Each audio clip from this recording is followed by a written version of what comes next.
PP शहर में बिलावल भुट्टो सरदारी पारा सिहत के आलमी दिहाड़े के हवाले से जारी थियल बयान में चयो आहे त आवाम के सिहत जो मुफ्त ऐं बेहतर सहूलियतूं फराहम करण पीपल्स पार्टी की पहिरीं तरजीहन में शामिल आहे। बिलावल भुट्टो चयो आहे त रियासत के यकीनी बणाइणो पवंदो त कंहिं बि शहरी वटि पैसनि जो न हुजण इलाज में रुकावट जो सबब न बणिजे।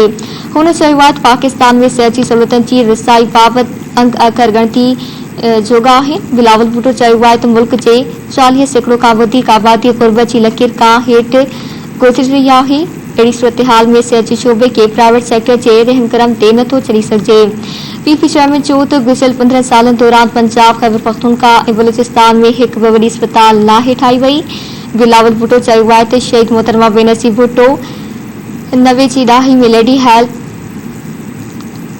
जो बुनियाद रखी सिहत के शोबे में इनकलाबी कदम खया। लेडी हेल्थ वर्कर सिहत के शोबे में अहम हैसियत रखन था।